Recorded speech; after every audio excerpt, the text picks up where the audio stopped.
Hello and welcome to the Echo Chamber podcast. My name is Tony Groves, and today I am one third of what promises to be a fun, informative and a little bit younger show. Remember folks, the Echo Chamber podcast is a free-flowing conversation that may occasionally touch on mature subjects. As always, I'm joined by my co-host Martin McMahon. How are you, Martin? How you doing, Tony? More importantly, we're delighted to be joined in the Tortoise Shack by activist, trade unionist and all-around good guy Glenn Fitzpatrick. Glenn is a big believer in joining the dots and is a constant voice on social media for what we call the locked out generation. He's also co-host of his own fortnightly podcast, The Sus, which goes up every second Saturday, Glenn, on Headspace. Sorry, Headstuff. Sorry. And you're only 4 weeks in, but you have a big episode coming this weekend. Yeah, listen, first of all, thanks very much, first and foremost, for having me on. Very privileged to be on. You guys are doing wonders at the moment, fucking topping the charts really, really well. And, you know, a lot of people legging you on, and it's delighted to be part of that whole space that you guys see as important. And you are leading the way a little bit. I mean, we sort of started up at the same time as you, myself and my friend Steph. Yeah. And we sort of we're sort of finding our feet a little bit, and we're going conservatively, I suppose, to get an episode done every couple of weeks. With a view to maybe in phase 2 trying to push on and maybe do a weekly episode and maybe bring a few more people into the fold as well. Like, we've had a couple of people asking, is there any way they can get involved?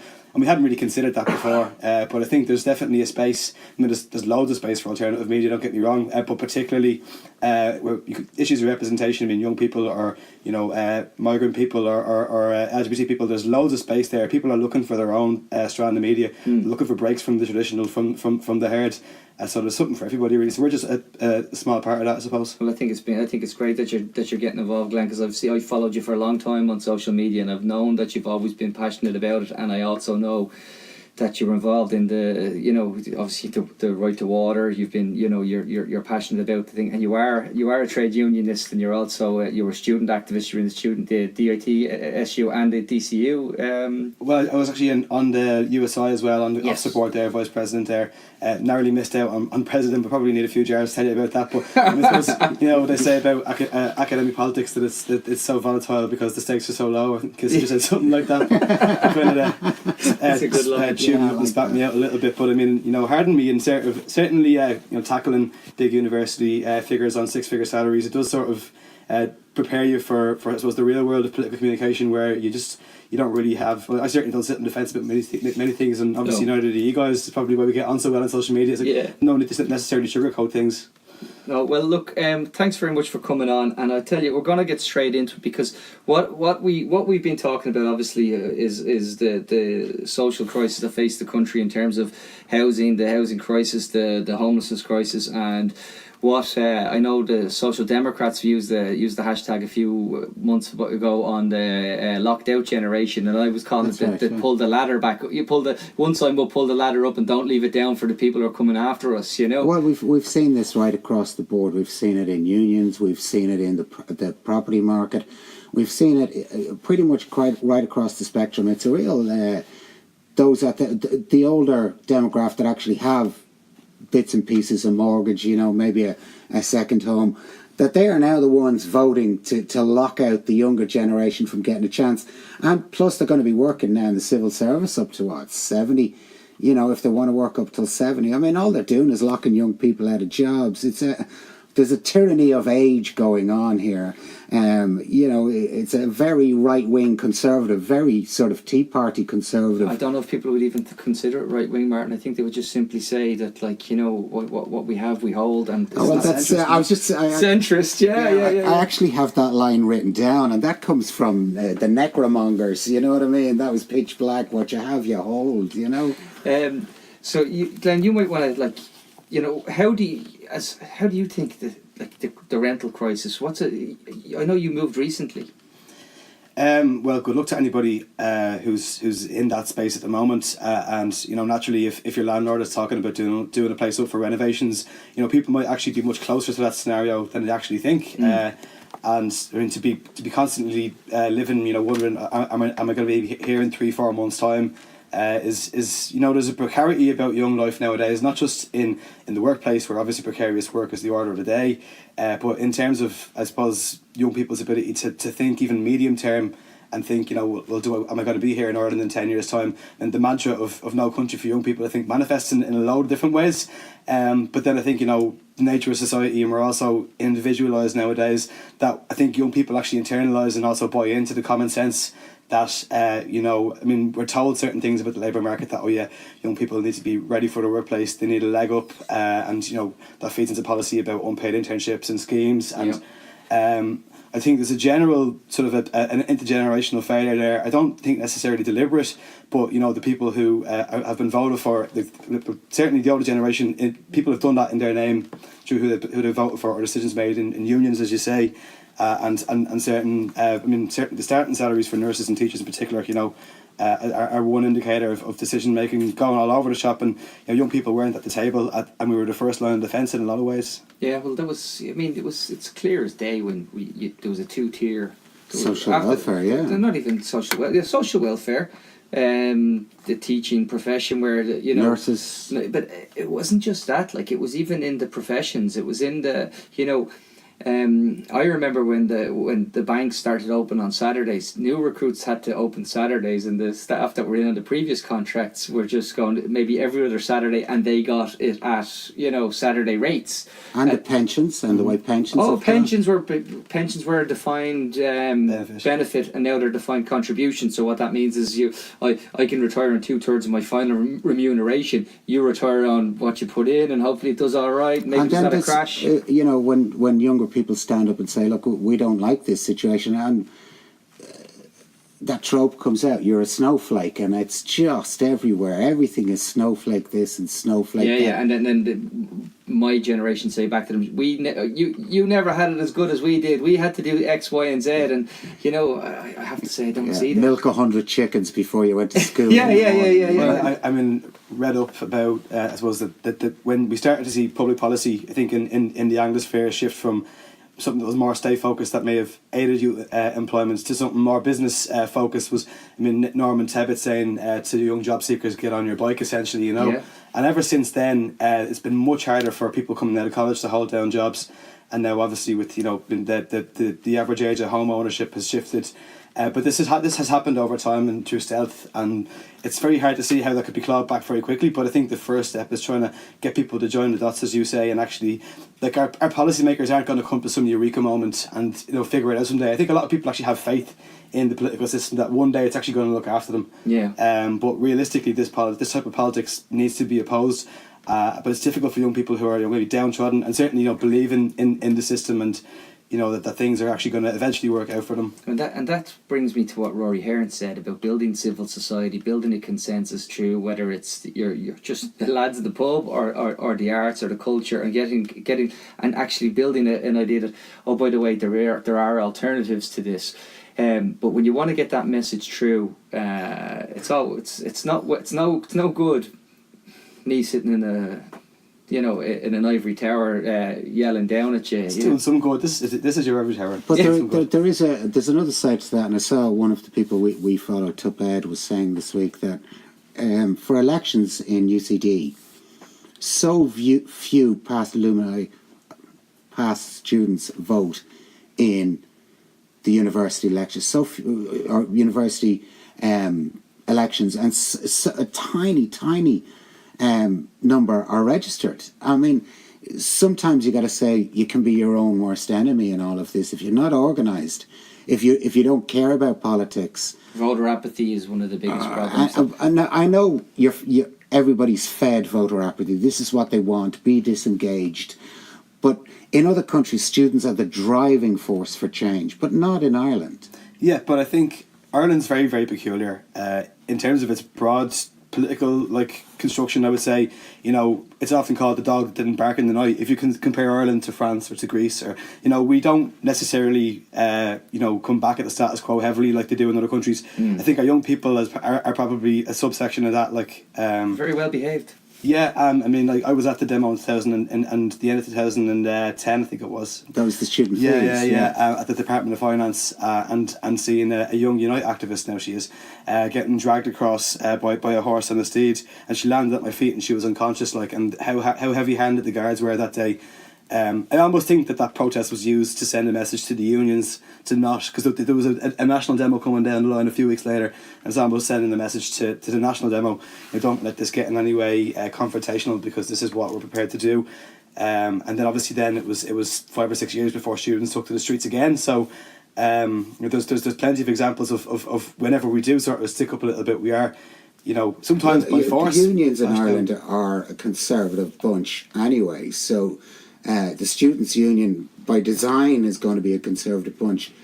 I see some change coming out in some of the colleges and some of the universities, that there's other political organisations coming along rather than Fianna Fáil, Fine Gael, which has been the standard forever. Labour have done quite well in universities, and in fact that's the Labour power base. It comes from universities. I think they should listen to them a bit more than they do their current top tier of leadership, to be honest with you. Maybe this comes back to the education system, in that the best colleges and the best universities have the kids from the best areas, and they're the ones doing the best courses. There are kids from poorer areas in college, but they're not doing medicine, they're not doing law, they're doing stuff that'll get you a living at the end of it, not something that gives you prestige or a place in society. No, well, doctors are sending their kids to college to become doctors, and the same with lawyers, so things get kept in the family around here.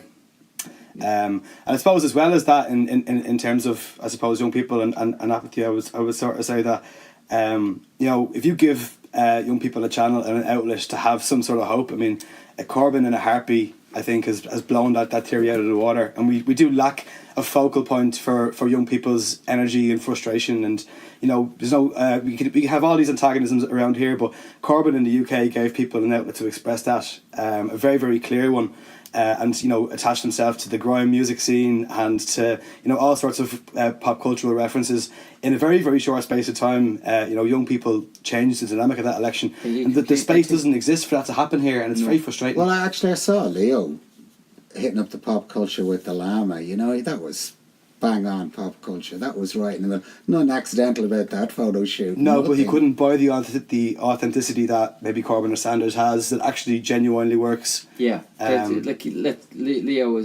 is not the sum of his parts. He's a marketing dream that just doesn't work. Well, he's your typical Trinity student. Let's face it. He is your typical Trinity student. You're always at this, but you've got to understand that people are people all over the world. You can be Trinity and actually be a nice guy, but Leo is actually just... If you put it on a checklist and said to Kellyanne Conway, we're going to give you this guy as the next president of America, they'd be thrilled. Look, how do you tell if somebody's from Trinity? Go on. They tell you 3 times in the first 10 seconds. That's now, marathon. Leo got on the tram, and what did Leo have around his neck? Oh, Trinity scarf. Yeah. Trinity scarf. He's letting you know. Yeah. Well, I don't. I'm not even listen. As a UCD grad, I should really be welcoming all this UCD abuse. But that aside, are there things that you think that we need to be building from a grassroots? Like, are there things that we need to be actually shining more of a light on? Well, I have to say, I've listened to a few episodes, and it's great that you keep coming back to the subject of repeal. I know it might seem like an obvious and immediate place to start, but the amount of young people who I've seen in the last year or so become politicised for the first time through that issue, not through their students' union, not through a trade union, through the repeal movement, I think is absolutely phenomenal. In fairness to me, I've had my own bone to pick with USI in the past, but they've got 18,000 students registered to vote in a short space of time, probably all first years. And I think we're going to see a huge youth turnout next year that will maybe be more decisive than the same-sex marriage referendum was, because I know that was probably a battle won long before we had the referendum, but definitely this time I think we're going to see a big chunk of the youth vote make a difference here. But then I suppose the issue is what happens to that vote afterwards. Yeah. I think particularly in activists and in women's circles, that's going to crystallise, and once people are switched on, they don't go back to sleep. Yeah. But I suppose get the repeal battle out of the way first, and then try and get young people to channel into the same, into other issues. Can I ask you, just like, so, because we always have this problem where people who think because they're socially liberal that they're of the left, but they're not necessarily. And Mary McAuliffe said, Mary McAuliffe says, you can't be socialist and not be a feminist, was how she put it. If you want to be a feminist, you must be a socialist. And we almost need to have that where you have people who I know who say I'm pro-choice and I want to repeal the eighth, and but they wouldn't be economically even close to left wing. They'd probably have supported the welfare cheats cheat us all campaign. They'd be all for these sort of things. Is that the trick we're missing here? Do we need to say harness that energy and say to them, you're paying? I think the statistics I said, Martin, was something like, if you're in Berlin, you want to rent a one-bed apartment in Berlin, it's €585 a month. You want to do the same in Manchester, it's €615 a month. If you want to do it in Dublin, it's €1,100 a month. Wake up, guys, because this is for your generation, and unless you actually coalesce and actually have a vote block that's going to scare the government, because you say, my God, look at the numbers they voted for in repeal same-sex marriage, and then and they're all actually drifting to the left on this, because what you have is, do you think that am I barking up the wrong tree here? No, I think you're in the right ballpark. I think sometimes there can be a scramble of what do we have to do to get young people involved.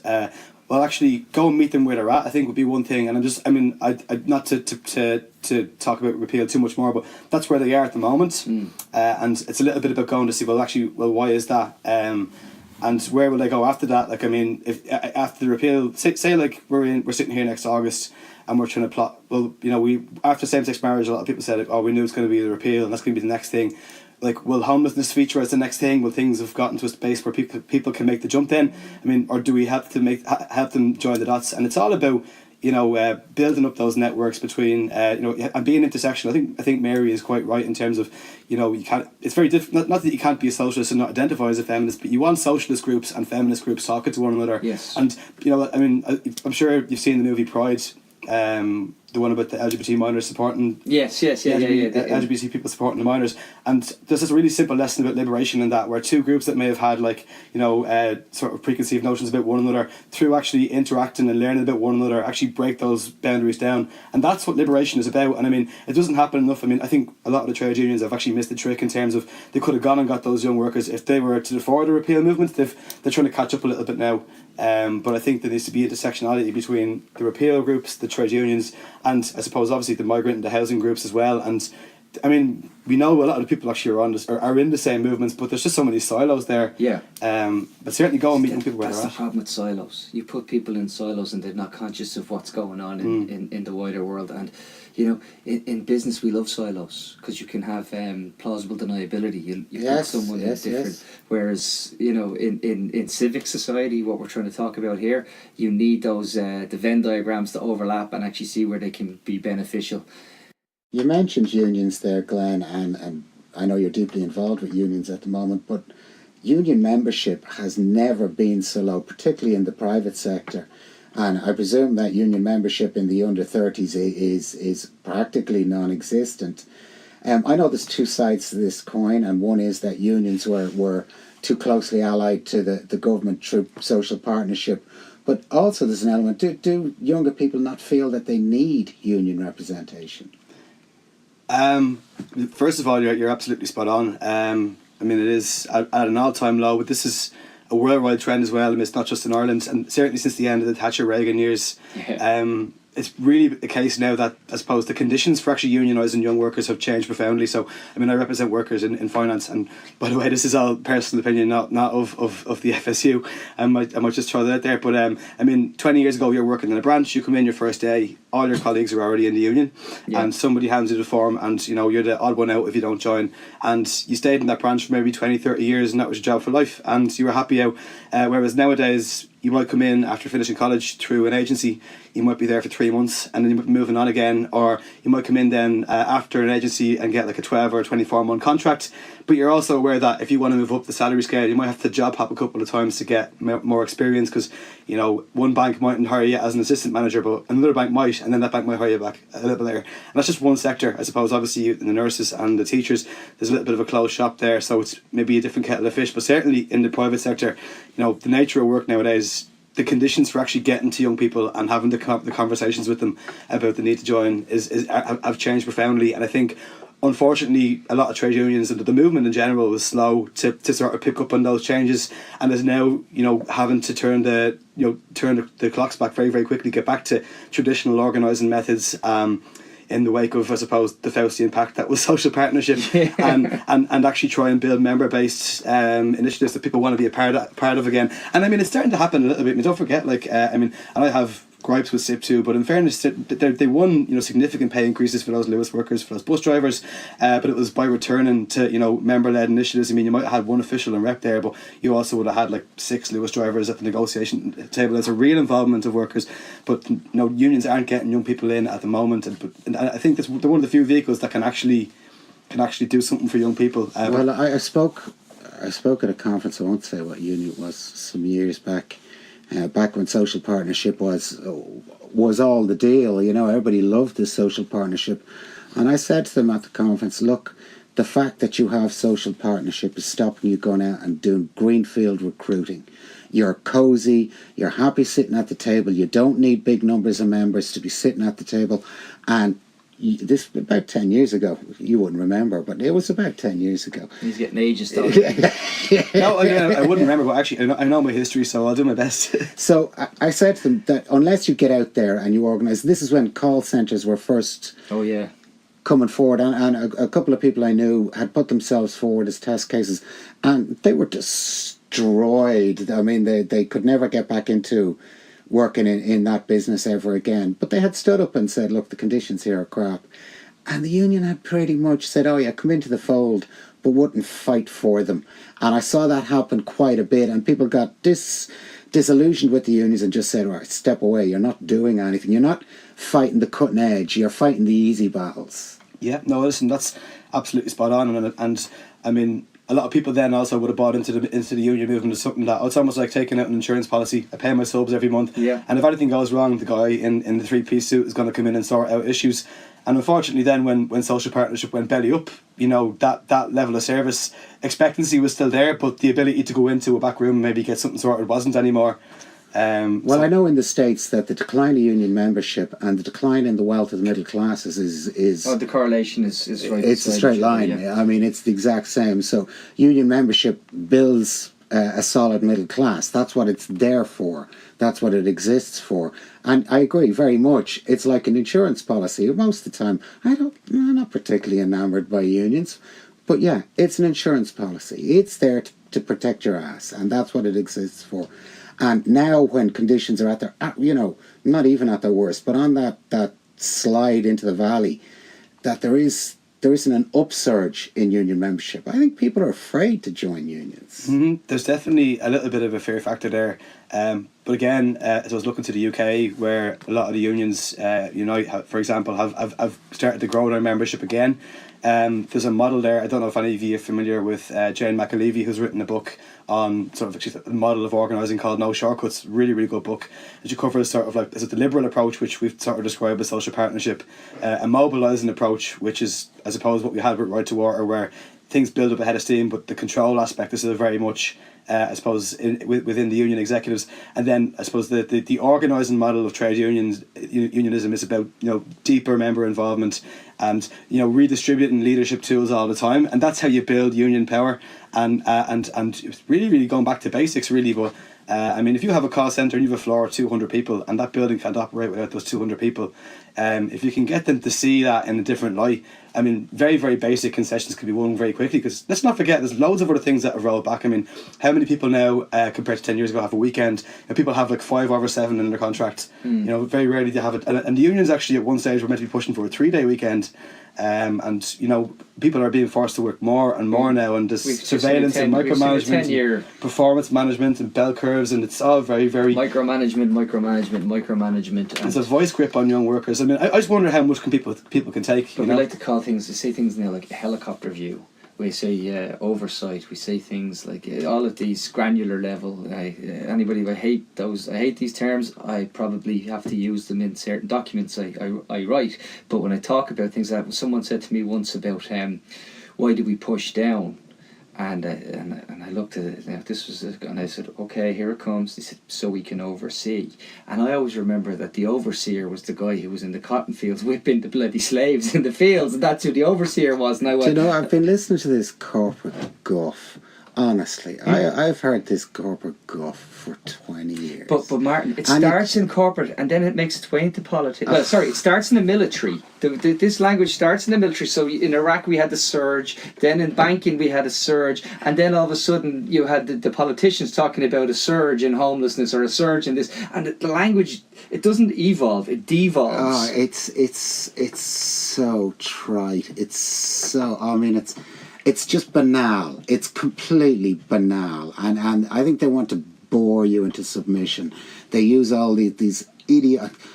I mean, how many of us have heard going forward? I mean, next person who says going forward should just be taken out and shot in the middle of the street as a warning to everybody else. Don't say going forward. Well, look, I think Glenn is onto something where he says in terms of actually... I'm going to use the word because I was actually skirting away from the word earlier. Radicalising people into the point where you actually need to say, because actually joining a union may actually be a radical thing now in a way. Getting someone to wear a union pin on a call centre floor is actually a really hard ask, and it could be a really big thing for them. Yeah. But it's about getting people to take those small steps, and that's what organising actually is in an effective way, is strategically looking at the workplace, identifying who your leaders are. Mightn't those be the pro-union people, by the way, but they're the people, like if Mary on floor She's 2 the is the person, influencer. is the influencer, you need to get Mary inside for these things. Yeah, but the face of how battle is done between union and company has changed, and we're seeing that very much in Ryanair. And we have seen it. The battle for unionisation in Ryanair has been in the courts. I don't know how many times it's been in the courts, and it's gone to the very highest levels. If your union doesn't have a legal kitty that can go all the way, then it's pointless. It's utterly pointless. You need, and I think that's where unions need to switch their focus. There is no social partnership anymore. So it's gone. So where are you going to sort these things out? You're going to sort them out in a courtroom. So when you get the subs, stop spending on advertising and give it to a fucking barrister, go into court and win properly. Well, I mean, I suppose the key difference is you need to get members involved in wins as well. So you can have your big legal team, but if you want to build a union movement that workers feel a part of and that has real power, you need to try and get workers involved in those wins. So I mean, like, the fact that they were prepared to go on strike, for example, you can't pay a team of barristers to go on strike. No, you still have to build the willpower. The people joined unions because unions were seen to win benefits for employees. Now there's an element of take us on faith. We may win some benefits, but in the past, people flocked to unions because unions won, and once they won, people came to the unions. And they always started small, and that's how big unions, or small unions, get big, is they win things. The idea of winning seems to be gone out the window with unions. It's all negotiation. No, sometimes you've got to win. Well, social partnership took that away, didn't it, a little bit? Because you knew every year something was coming down the tracks. So the need to actually have the fight wasn't there for a number of years. Now, I mean, remember, some unions opted out of social partnership, some weren't part of it at all. It's probably wrong to take them all with the same brush, because I mean, we've seen some very effective strike action over the last couple of years in Ireland. We've almost had a return to, well, certainly know the likes of Martin Wall and some of the other industrial correspondents, Kim Bielenberg and the Irish Independent, have basically called it, 2016 was our year of discontent, and it was a return to that a little bit. Now, the danger is there'll be a push from some voices within the movement to return to a social partnership-led type of arrangement very quickly and lock out any sort of, I suppose, driver of real change that might be needed. We see that with the negotiations that are going on at the moment. We see that unions who won't toe the line are effectively being locked out. And that is, to a degree, social partnership. And all these other people are sitting in there and they're talking FEMPI, and yet we're not in an emergency. The economy is recovering, 10% GDP and FEMPI. And you're going, what the fuck is going on? What is going on? Where are the unions saying you can't have 10% growth, lauded up in the papers, and then turn around to us in negotiations and say, sorry, FEMPI? Well, it brings us full circle a little bit to, I mean, we asked why young people maybe aren't joining unions in their jobs anymore. I mean, the fact that they're not actually there in the representative structures either. You know, the wheel that squeaks loudest gets the oil. Yes. So, and unions are democratic organisations to the best of their abilities and to varying degrees. But if young people aren't on the conference floors passing those motions, people in the unions aren't necessarily hearing those concerns either. So it's quite dysfunctional for young people. And you know, I mean, rather than it's a two-pronged thing, because unions need to reach out to young workers, otherwise they're going to be defunct. But at the same time, young workers need to try and get in and get active and take control of their unions as well, and get elected onto positions and actually start to change the discourse internally in unions as well. Well, I think you hit on something that I would like to bring the conversation onto a bit. You talked about, because the squeaky wheel getting the oil, and then it's almost a crisis of democracy. There is a crisis of democracy, and it's not just in our politics. It's actually what we think of democracy now, because you know it's supposed to mean literally power for the people, but what we have now is an outsourcing of it. And if you're paying your subs and you think that's you expressing your solidarity or your democratic will within a union, that's not union. If you think that saying that sure I tick the box there every 4 years or 5 years or whatever, whenever the next election rolls around, that's nothing. And it's about getting addressing that and actually saying, well, what does real activism mean, and what should it mean to actually bring about change? And I have to say that it has to be through young people. It's not going to be through.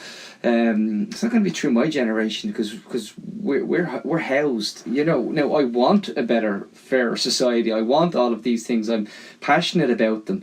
But you know, I'll go out and I'll have a few pints with my friends later, and they won't be as well, as Lorcan Sir said to us, until the middle class own this problem too, because Gardaí, nurses, teachers, they're all locked out of the property market. They're now locked out of the rental market as well.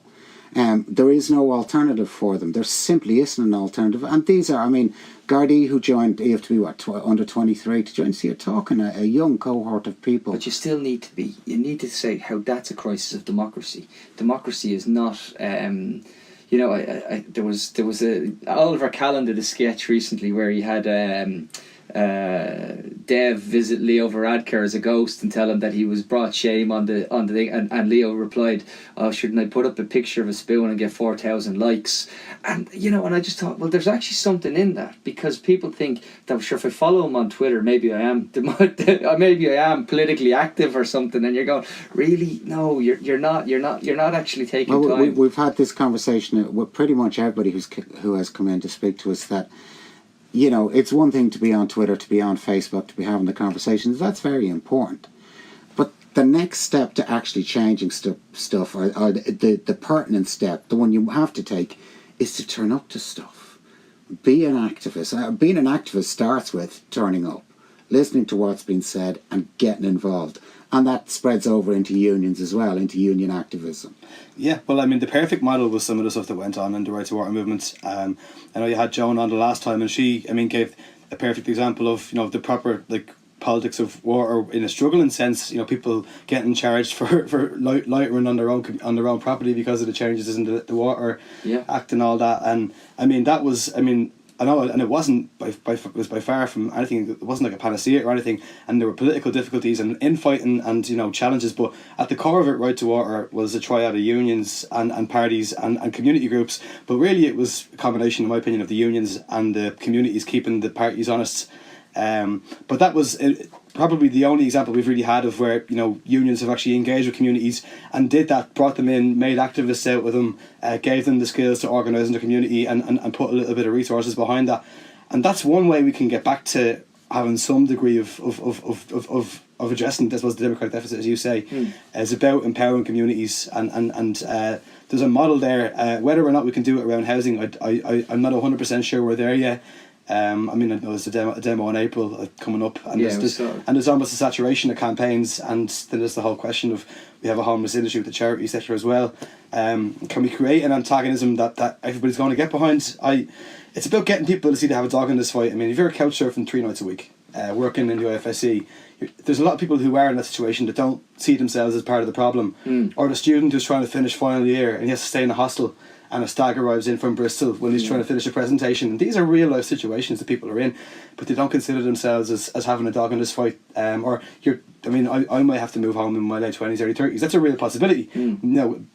Sacrificing your independence. Love my parents, the bits very privileged, but don't necessarily. Even at our old age, we understand that. We do. I mean, once you're out, you're out. You don't want to move back in again. Yeah, but I mean, people have moved home, and again, they don't see themselves as being part of the hidden homeless. And that's it. You know what, Glenn? In the last 2 minutes, you've summed it up brilliantly. You've spoken about the fact that you need to show people they have a dog in the fight, that they are actually part of they may not be the rough sleeper. God, we're using the lingo. They may not. They may. But you get me, Martin. They may not be. They may not be part of the mainstream. The newspeak.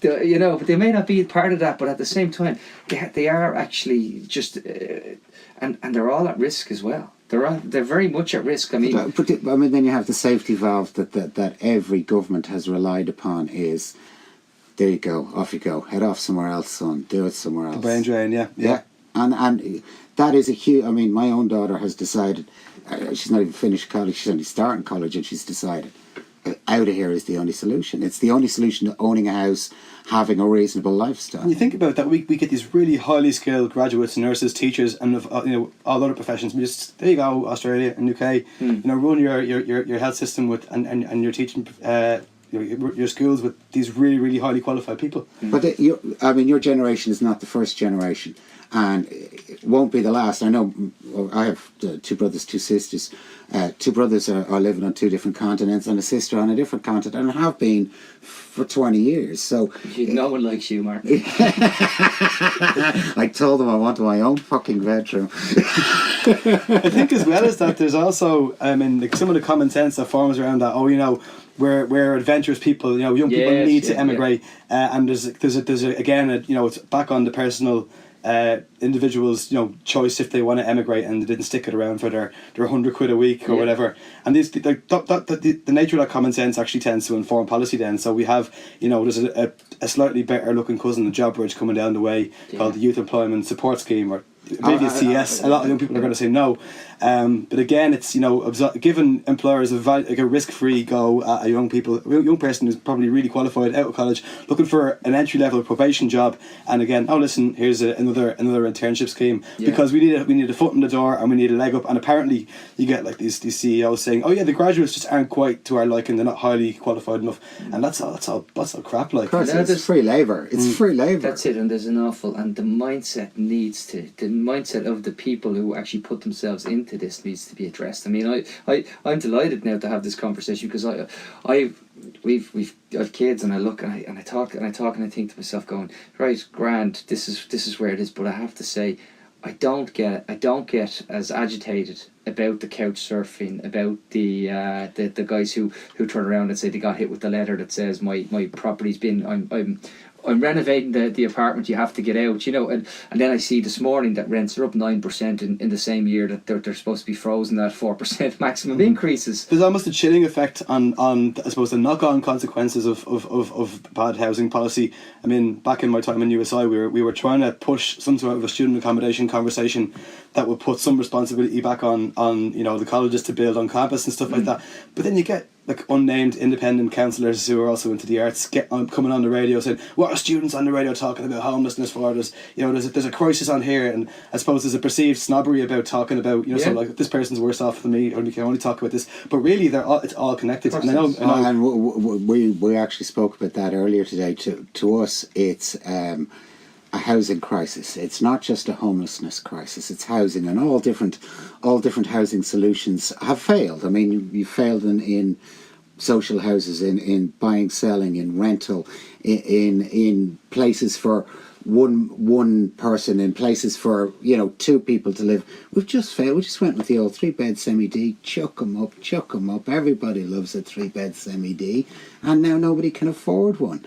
And it's not that we don't have land. We have land coming. Jesus Christ. We're the least densely populated country in the world. We're going to continue banging this drum, but we'll certainly get back to it. But I just really, really just want to stress that,